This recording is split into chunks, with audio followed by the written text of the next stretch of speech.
already October. I'm telling you guys, as soon as August ends, September 1st hits, the rest of the year, blink, it's gone. What do we do here on Book Talk to end one month and begin another? That is right, it is time for another monthly reading wrap-up. Here are all the books I read in September. Alicia Kuo graced us with the Labor Day Chronicles, another fantastic addition to her Holly Knight novella series. It was just like a delicious, mild age gap, spicy workplace romance. Then I read not one, not two, but 3 Jessica Cain novellas. And I don't know if it was just my mood this month. 2 out of the 3, I basically DNF'd at like 85%. I just wasn't really feeling them. Stepbrother's Secret, Dash of Spice, Bewitching the Boss. Stepbrother's Secret, I liked it. It was very entertaining. But at the end, I was like, oh, I wish he didn't have to be a secret. And I'm like, that's the whole point.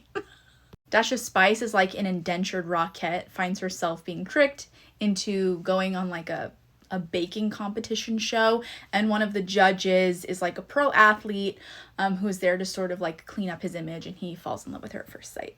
Bewitching the Boss is this girl who like purposefully infiltrates this man's life to try to make amends for something sad that happened in his past that has kept him from falling in love, but she is obsessed with him and falls in love with him herself. Depraved by Trilina Pucci. This was the final book in her Sinful series. Is that what she calls them? They're all interconnected mafia, and I really liked it.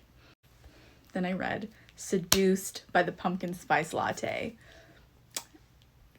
All I'll say about it is that the pumpkin spice latte is not sentient. If you're watching this and thought, why would you assume I would think that?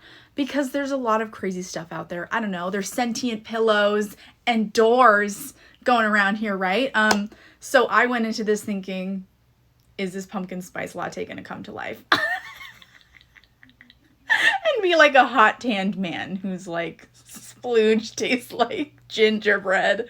But no, that was not the case, although it was still a wackadoo. Then I read Dark Notes by Pam Godwin. It was dark. It was forbidden, taboo, teacher student. It rode that line. It teetered, if you will. But I loved it. Then I read My Temptation by T.L. Swan. You guys know how much I'm obsessed with T.L. Swan. I love her and I love all of her books. This one was not my favorite that she's come out with, but it was still very entertaining. It just had a few things that kind of rubbed me the wrong way at times, but I do not regret listening to it at all. It just wasn't my favorite. If you're going to start with a T.L. Swan book, I'd probably recommend some of her other series. Good Girl by Nikki Sloan. I loved this book. I truly did. It is brother's best friend / best friend's sister. It is spicy. It is like forbidden love. I don't know why it's forbidden. They should have fully had permission to be together, but whatever. Read the whole Nashville Neighborhood series. They're all just delicious. Finished up the Avalon Bay series with This Summer Girl by Elle Kennedy, and I just reviewed this whole series earlier last week. This one was my favorite of the series. No Place to Hide by Harper Ashley and Ren Hawthorne. This was a dark, spooky season, sort of like carnival, primal chase play novella.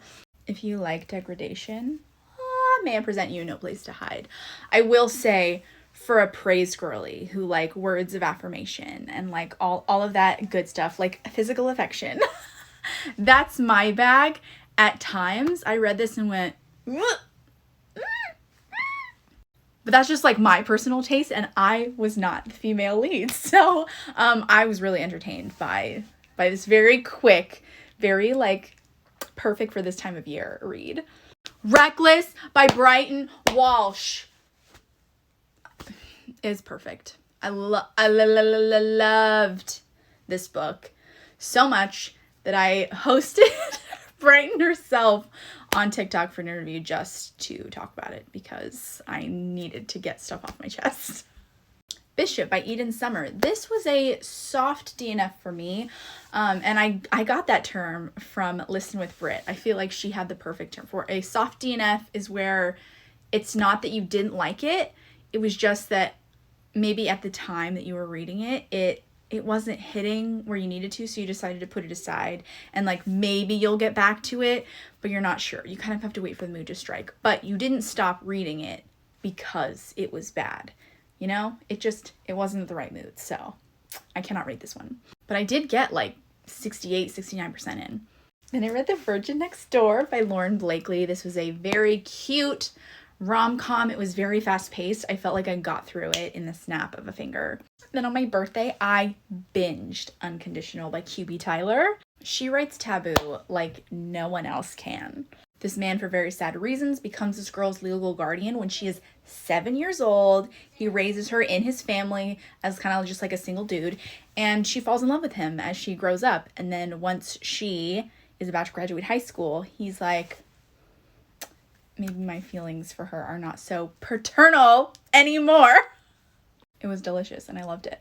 My husband and I listened to The Witches of New Orleans. Now this was a very fast, like less than 2-hour audiobook that was just like 5 short stories about these women who are witches in New Orleans.